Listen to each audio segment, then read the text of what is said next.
자, 오늘은 축 설계를 합니다. 우리 지난 시간에 축의 종류에 대해서 공부를 했어요. 그랬죠? 그 축의 종류 중에서 그 하중을 어떤 하중을 받느냐에 따른 축의 그 종류가 있었어요. 세 가지가 있었습니다. 먼저 전동축이라는 게 있었죠? 그렇죠? 예, 전동축이라는 게 있었습니다. 전동축이라고 하는 것은 주로 어떤 하중을 받는 거예요? 비틀림하고, 예, 비틀림과 굽힘을 동시에 같이 받는 축을 갖다가 우리가 전동축이다 이렇게 얘기한다고 했습니다. 그랬죠?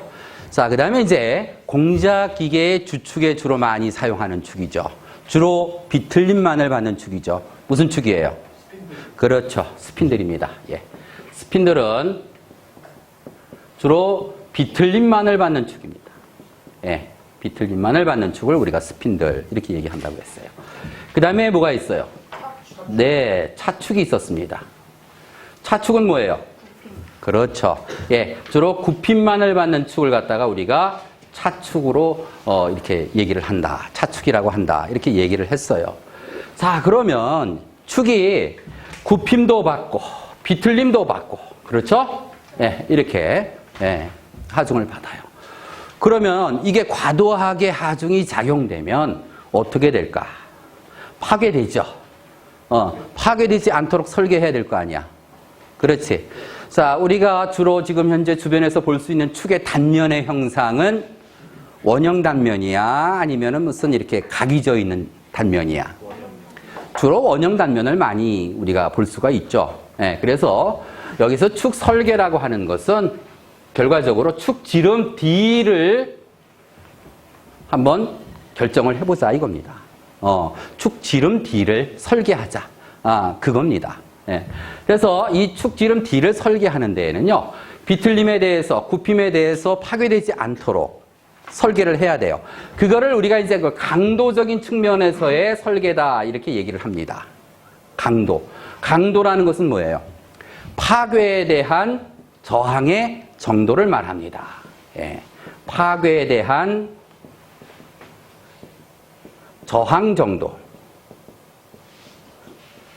우리가 앞에서 뭐 인장 강도, 압축 강도, 전단 강도 그렇게 얘기하죠. 그 강도가 바로 뭐야? 응력이야. 응? 단위 면적당 받을 수 있는 힘의 크기. 그걸 우리가 이제 이 강도라고 해. 그러니까는 비틀림 하중에 대해서 단위 면적당 저항할 수 있는 어떤 그 크기가 있을 거 아니야. 그 축 재료가 어떤 재료를 쓰냐에 따라 가지고. 그러면은 그 어떤 재료를 우리가 선정을 했는데 그 재료가 단위 면적당 받을 수 있는 그 하중 이상의 하중이 걸리면 어떻게 돼? 파괴가 될 거 아닌가. 그렇죠. 그럴 때는 축지름을 더 크게 해줘야 되겠지. 바로 그거예요. 그래서 이렇게 파괴에 대한 저항의 정도로서 축지름을 설계를 합니다. 예. 자, 그런데 파괴에 대해서만 그러면은 고려를 하면 되냐? 안 그렇다는 거야. 축이라는 것은 뭐야? 하중을 받으면서 동시에 어떻게 하나? 회전을 하지. 그렇죠. 회전을 하고 또 기어가 장착이 되고 풀리가 장착이 되면서 하중을 전달하면서 얘가 동하중으로 얘가 하중을 받았다 안 받았다 받았다 안 받았다 이런 상황도 반복이 되고 그 반복 하중이라고 하지. 또는 때에 따라서는 뭐야? 충격 하중도 작용이 될 수도 있고. 그렇죠? 자, 이렇게 이제 이런 거 각종 이런 거 동하중을 받으면서 얘가 어떻게 되나? 변형을 일으켜. 변형을. 그래서 이제 굽힘을 받게 되면은 얘가 어떻게 될까? 축이 이렇게 굽힘을 일으키죠. 이렇게 굽힘을 일으킨단 말이야. 이렇게 굽힘을. 그 다음에 비틀림을 받으면 어떻게 될까? 얘가 비틀림을 일으키겠지. 그렇죠. 그러면서 얘가 변형을 일으킨단 말이야. 근데 이제 변형을 일으켰다가 탄성 한도 이내에서는 얘가 다시 어떻게 되나? 원래의 상태로 되돌아가죠. 그런데 이때 발생되는 그 변형의 양이 너무 커지면 문제가 발생이 된다는 거야. 진동이 발생이 되게 돼요. 진동이. 탄성 한도 이내에서는 뭐 스프링 같이 변형이 됐다 다시 원래의 상태로 되돌아갔다. 또 힘을 받으면 또 변형이 됐다가 또 되돌아갔다가 이런 식으로 이제 계속 반복적으로 되는데 그 변형량이 너무 크게 되면은 이게 떨림이 막 생긴단 말이에요. 그러면 소음이 발생이 되고, 정밀도가 안 나오고, 베어링에 문제가 가죠. 이렇게 베어링을, 축을 갖다가 베어링으로 지지하는데, 이렇게 베어링으로 지지를 하는데, 얘가 이렇게 굽힘을 일으키게 되면, 이렇게 과도하게 굽힘을 일으키게 되면은, 이 베어링하고 접촉하는 부분에서 어떻게 되나? 문제가 발생이 되겠죠. 그렇죠. 그래서 축을 설계할 때 이렇게 강도적인 측면에서도 물론 설계를 하지만, 강성적인 측면에서도 설계를 해야 됩니다. 강성. 강성이라고 하는 것은 뭐냐? 변형에 대한 저항 정도를 말해요. 변형에 대한. 네. 강성이라는 것은 변형에 대한 저항 정도예요. 그러니까 어떤 일정한 변형량의 크기 그 이하로 변형이 돼야 된단 말이지. 그래야 진동에 대해서도 안전하고, 그 다음에 뭐야? 베어링 파손에 대해서도 안전하다라는 거예요. 무슨 말인지 이해되시죠? 그렇죠? 예. 그 다음에 이제 뭐가 있냐? 세 번째로 진동이에요. 진동. 진동 다 아시죠? 그렇죠? 예. 자, 근데 이 진동은 뭐냐 하면은 어떤 그 질량을 갖고 있는 그 물체는 그 나름대로의 고유 진동수라는 게 있습니다. 예. 진동이라는 것은 뭐예요? 이렇게 막 떨림을 말하는 거 아니에요? 그렇죠? 이 떨림의 그 시간 간격을 우리가 주기다 이런 얘기를 하죠. 주기다 이렇게 얘기를 합니다. 그러니까 그 질량을 갖고 있는 어떤 그 물체가 갖고 있는 그 고유 진동수라는 게 있어요. 예. 그럼 그 고유 진동수가 예를 들어서 이렇게 지금 발생을 하고 있습니다. 그런데 외부에서의 어떤 그 힘의 작용에 의해서 진동이 발생이 되는데 이게 발생되는 진동이 이 고유 진동과 주기가 같아 이렇게 예를 들어서 그럼 최고점과 최고점이 서로 같아지는 순간이 이렇게 있단 말이에요. 최저점과 최저점이 서로 같아져. 그럼 이렇게 되면 어떻게 되느냐? 공진이라는 게 발생이 돼. 공진. 그래서 얘가 이렇게 이런 식으로 이렇게 진동이 발생이 된다는 거예요. 그러면은 막 부르르 떨어버리는 거예요. 그러면서 파괴가 일어날 수가 있어. 그래서 바로 이 공진을 일으키지 않도록 진동을 고려하는 거는 공진을 일으키지 않도록 이 공진을 일으키지 않도록 축을 설계를 해야 된다 이겁니다. 자, 그래서 축을 설계를 할 때는 이 세 가지 측면에서 설계를 합니다. 예, 오늘은 강도적인 측면에서 어떠한 하중이 작용이 됐을 때 굽힘이 됐던 비틀림이 됐던 이런 하중이 작용이 됐을 때 파괴되지 않도록 하게 하기 위한 그 축지름 D를 결정하는 거예요. 아시겠죠? 네. 자, 그러면 이제 축을 한번 설계합시다. 네. 먼저 강도를 고려한 축 설계를 하겠습니다.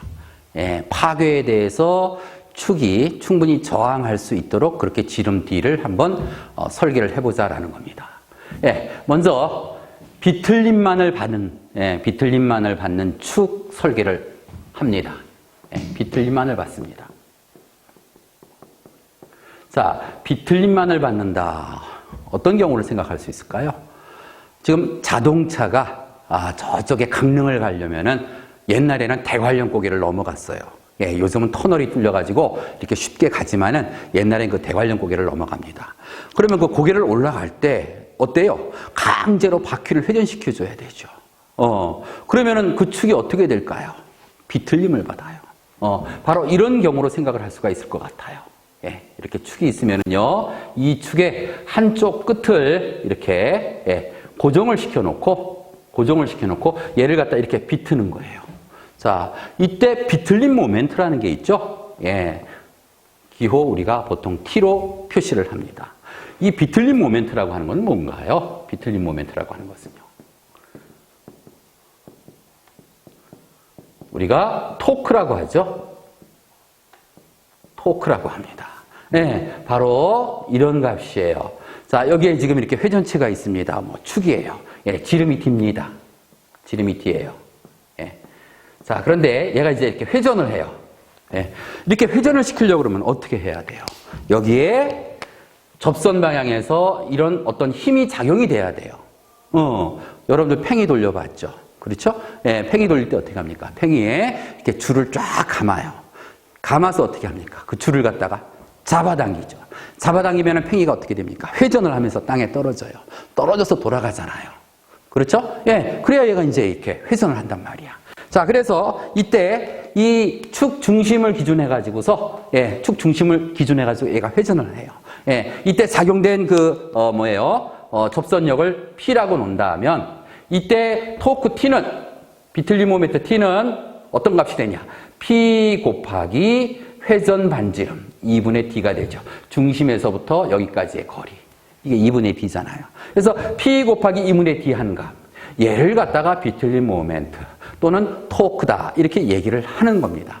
자, 그래서 이 토크가 작용되기 전에, 내가 여기에다가 어떤 이렇게 선을 한번 내가 이렇게 그려봤습니다. 예, 기준선을 이렇게 그렸습니다. 그리고 나서 얘를 갖다가 이렇게 비틀었습니다. 이렇게 비틀게 되면 어떻게 되느냐? 이 선이 여기에서 아마 이렇게 위치가 바뀔 거예요. 예. 그래서 이 단면상에서 보게 되면 어떻습니까? 이 단면상에서 보면은, 예, 이 선이 이렇게 이쪽으로 이렇게 전부 다 미끄러지는 거죠. 이런 식으로요. 예. 그러니까 여기에 있던 위치가 1, 2 가는 거야. 여기에 있던 위치가 1, 2 가는 거야. 뭐예요? 표면에서 가장 많이 미끄러지죠. 예, 표면에서 가장 많은 변형을 일으키게 됩니다. 예. 자, 이런 변형이 무슨 변형입니까? 예? 단면에 대해서 평행하게 일어나는 변형이죠. 예, 전단 변형입니다. 그렇죠? 예, 그러니까 비틀림 하중이 작용이 되면은 전단 변형이 발생이 됩니다. 자, 그때 여기에서 발생되는 그러면 전단 응력 분포를 할까요? 이렇게 분포를 합니다. 예, 표면에서 가장 큰 응력이 발생이 돼요. 그리고 안으로 축 중심으로 들어가면서 작아지죠. 그래서 축 중심에서는 0이 됩니다. 예, 이 응력이 전단 응력이죠. 예, 그런데 이게 뭐예요? 지금 비틀림에 의해서 발생이 됐잖아요. 그래서 얘를 갖다가 비틀림 응력이다. 이렇게 얘기를 합니다. 예, 비틀림 응력. 전단 응력이에요. 예, 같은 응력입니다. 그러면은 이 표면에서 발생되는 이 응력이 가장 크다고 했어요. 왜 그래요? 변형이 가장 많이 발생이 됐기 때문에 그렇다는 거죠. 여러분들 후크의 법칙 다 알고 계시잖아요. 그렇죠? 예, 수직응력 시그마 이꼴 2의 입실론. 그렇죠? 그 다음에 전단응력 타우 이꼴 G의 감마. 바로 이거예요. 예? 예. 여기서 감마가 뭐예요? 전단 변형률이죠. 그렇죠? 예, 전단 변형률 뭡니까? 예, 재료가 이렇게 있을 때에 여기에 어떤 하중이 이렇게 작용이 됐습니다. 전단력이죠. 이런 전단력에 의해서 얘가 어떻게 되나요? 변형을 일으키죠. 어떻게 변형을 일으키나요? 이런 식으로 미끄러지면서 변형을 이렇게 일으킨단 말이야. 이때 여기에 미끄러진 양, 예, 이거를 갖다가 람다 S라고 논다면, 그리고 이 재료의 높이를 갖다가 L이라고 논다면, 이때 전단 변형률 감마는 어떤 값이 되나요? 감마는, 예, L분의 람다 S 이렇게 되잖아요. 전단 변형률은 바로 전단 변형량하고 비례한단 말이야. 그러니까 전단 변형량이, 이 전단 변형량이 가장 큰 위치에서 뭐예요? 변형률도 최대값이 되겠죠? 그렇죠? 그러니까 바로 이 타우값, 최대값은 바로 이 표면에서 발생이 된다는 거예요. 무슨 말인지 알겠죠? 예. 자, 그러면 이때 이 축에 작용된 토크가 T고, 지름이 D고, 예, 이 지름이 D예요. 예, 이 지름이 D입니다. 예, 지름이 D입니다. 예, 지름이 D이고, 이랬을 때에 발생된 이 비틀림 응력하고 이 관계가 어떻게 되느냐. 여러분들이 재료역학에서 비틀림을 받는 그러한 그 단면에서 발생되는 그 전단 응력, 그 재료역학에서 여러분들이 배웠을 겁니다. 어떤 식을 갖나요? 타우 이꼴 ZP분의 T. 아주 중요한 식입니다. 이거 여러분들 반드시 꼭 알고 있으셔야 돼요. 자, 여기에서 이 ZP가 뭐예요? 극단면 개수죠? 예, 극단면 개수입니다. 자, 원형 단면, 예, 실축, 중실축입니다. 속이 꽉 찬. 예, 이러한 중실축에서 지름이 딥니다. 지름이 딥니다. 이때의 ZP 값은 얼마입니까? 극단면 계수는요. 16분의 파이 D의 세제곱이죠. 그렇죠? 그러면은 가운데 구멍이 뚫린 중공축. 예. 중공단면이라고 하죠. 이렇게 가운데 구멍이 뚫려 있는. 예. 이런 축에서는 그러면은, 극단면 계수는 어떻게 되나요? 바깥지름을 D2. 바깥지름을 D2. 그 다음에 구멍의 지름을 D1이라고 놓을게요. 이렇게요. D1이라고 놓을게요. 이럴 때의 극단면 계수 ZP는 어떻게 되나요? ZP는 16분의 파이 D2의 세제곱에 1-x의 4제곱이라는 값을 갖죠. 그렇죠? 여기서 x가 뭐예요? x가. 예. 바깥지름하고 구멍지름하고의 비. 축지름비다. 이렇게 얘기를 하지 않습니까? 그렇죠? 네. 축지름비. 이거 여러분들 재료학에서 했으니까 여기서는 설명을 생략을 할게요. 자, 이렇게 이제 중공단면일 때에는 극단면 계수가 이렇게 됩니다. 자, 그래서 이 ZP 값을 여기다가 한번 대입을 해볼게요. 예, 해봅니다. 먼저 중실축. 예, 중실축일 때. 예, 중실축일 때. 중실축일 때. 비틀림 응력 타우 이꼴 뭐가 될까요? ZP분의 T니까 16분의 파이 D의 세제곱분의 T 이렇게 되죠. 그렇죠? 자, 이꼴 어떻게 됩니까? 파이 D의 세제곱분의 16T 이렇게 됩니다. 네. 자, 여기에서 지금 이 응력은 무슨 응력이에요? 이렇게 토크가 작용이 됐을 때 여기에서 발생되는 응력이에요. 네, 사용 응력이죠. 자, 그런데 이 사용 응력은 어떻습니까? 네, 이 재료의 허용 전단 응력을 타우 A라고 한다면 이 타우 A 값보다 어때요? 항상 뭐예요? 작거나 같아야 되죠. 예, 이런 조건으로 해가지고 우리가 지름도 설계하고 어떤 치수를 정하지 않습니까? 그렇죠? 예, 이 사용 응력은 허용 응력과 같다. 이렇게 놓을 수가 있단 말이야. 그러면은 타우 A 이꼴 파이 D의 세제곱분의 16T 이 식으로부터 우리가 지름 D를 구할 수가 있어요. 예, 그래서 고로 D는 이거 어떻게 됩니까? 3 루트 파이 타우 A분의 16T 예, 식이 이렇게 만들어지잖아요. 그렇죠? 뭐예요? 파이 D의 세제곱 곱하기 타우 A는 16T 예, 이 식에서 D의 세제곱은 파이 타우 A분의 16T 이렇게 됐잖아. 예, 뭐 D에 대해서 구해야 되니까 이렇게 3 루트 이렇게 해주면은 구해지잖아요. 그렇죠? 어렵지 않죠? 예, 이렇게 해서 구합니다. 그러면 이제 중공단면일 때, 가운데 구멍이 뚫려 있는 중공축일 때는 그럼 어떻게 되느냐? 이겁니다. 예, 그러면은 대입을 또 한번 해볼게요. 타우 이꼴 ZP 극단면 계수 뭐예요? 이거죠. 예, 16분의 뭡니까? 파이 D2의 세제곱에 1-x의 4제곱 분의 뭐가 되는 거예요? T 이렇게 되잖아요. 그렇죠? 예. 그럼 여기에서 이제 뭘 구할 수가 있어요? 한 번 더 쓸게요. 이건 어떻게 됩니까? 파이 D2의 세제곱에 1-x의 4제곱 분의 16t 이렇게 식이 정리가 되잖아요. 예. 그럼 우리가 구하고자 하는 거 D2입니다. 여기에서. 그러면 D2는 3 루트 어떻게 됩니까? 파이 타우 A에 자, 여기도 마찬가지예요. 이게 지금 사용 응력이죠. 예, 발생된 응력이에요. 역시 마찬가지로 얘도 허용 전단 응력보다 같거나 작아야 된단 말이야. 그렇죠? 예, 이 타우 A. 예, 그래서 여기 이제 허용 전단 응력으로 넣을게요. 그러면 어떻게 됩니까? 파이 타우 A의 1-x의 4제곱 분의 뭐가 됩니까? 16t 이렇게 돼요, 식이. 그렇죠? 예. 이렇게 해서 중공단면일 때 D 값을 이 식에 의해서 이렇게 구할 수가 있는 거예요. 중실축일 때는 이 식에 의해서 구할 수가 있는 거고요. 아시겠어요?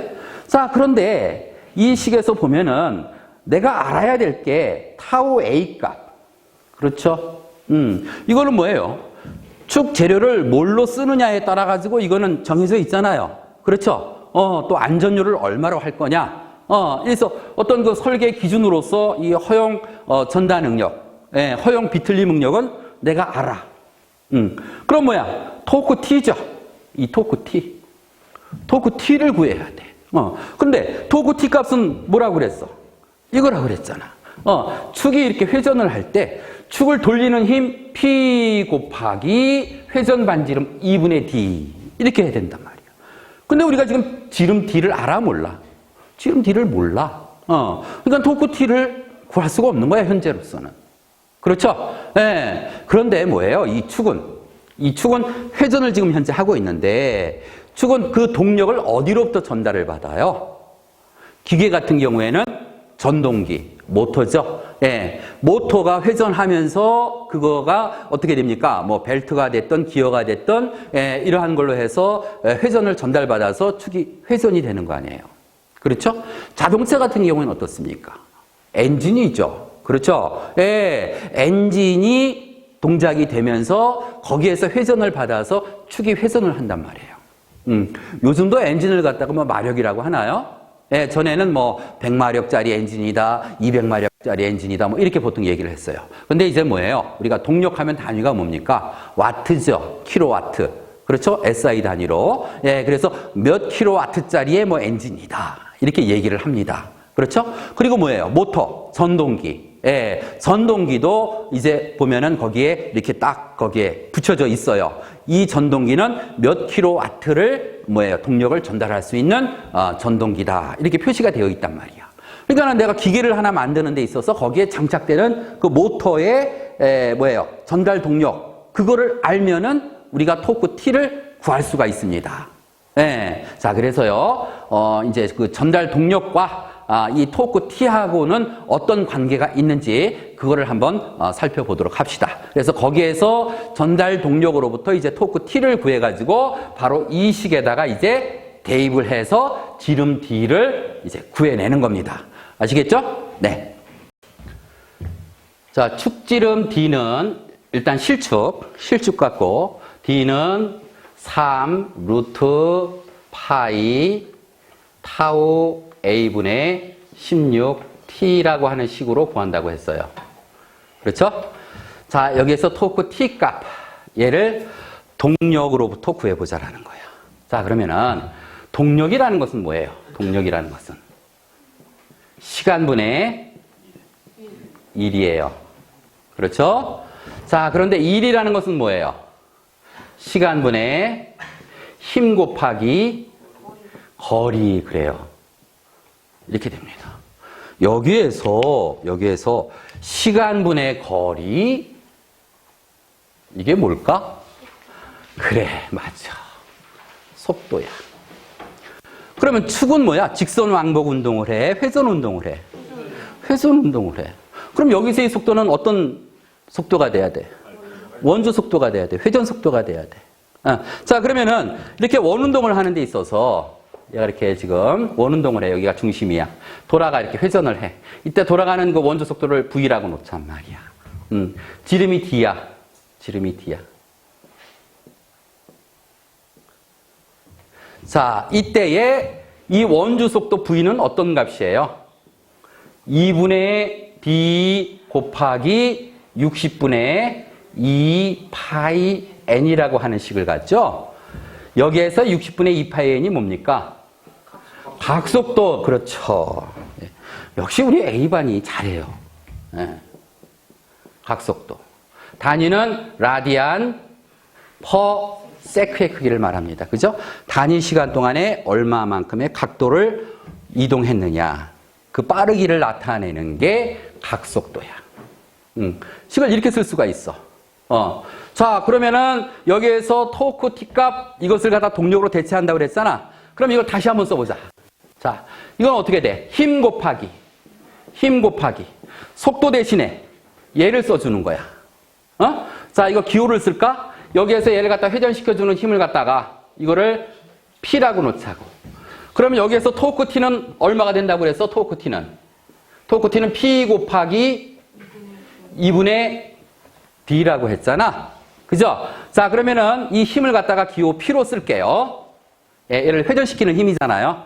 그죠? 예, 그러니까는 P 곱하기 뭐예요? 시간분의 거리가 속도인데 이 속도는 원주 속도고 원주 속도는 이렇게 구해진단 말이야. 그러면 어떻게 돼요?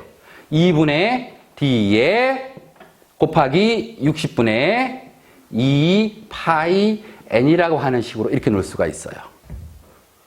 자, 그런데 여기서 놓고 보니까 어떻게 돼요? 요거 P 곱하기 2분의 D가 뭐예요? 이게 그러네. 토크 값이네. 이게 바로 토크 값이네. 그렇죠. 그래서 동력을 기호 내가 H로 이렇게 표시를 할게요. 그러면 어떻게 쓸 수 있어? H는 어떻게 되나?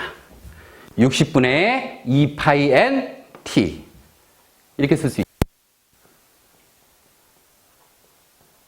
이렇게 쓸 수 있잖아. 응? 전달 동력과 전달 토크하고의 관계식이에요. 이거 우리가 엄청 많이 써먹습니다. 이 식을요. 예? 예, 그러니까 이걸 꼭 여러분들이 기억을 해 주셔야 돼요. 네. 그럼 여기 이 식에서 토크 T를 구하는 식을 또 만들어낼 수 있죠. 토크 T는 어떻게 돼요? 토크 T는 2파이 N분의 60H. 그죠? 그러니까 내가 지금 그 회전시키고자 하는 어떤 회전수 RPM이죠? 요거 N에 달리는 RPM이에요. 예, 분당 회전수예요. 예, 회전수 알고 그다음에 그 축에 회전을 전달하는 동력원, 모터가 됐든 엔진의 그 동력, 그 값을 알면은 토크 T를 계산을 해낼 수가 있다라는 거야. 알겠어요? 예를 들어 가지고 장착되는 모터의 동력 H 값이 100kW야. 100kW야. 그리고 최종적으로 그 축이 지금 현재 회전을 할 때 회전수 RPM이죠. RPM은 500rpm이야. 500rpm이야. 이때 토크 T 값은 어떻게 구해질까?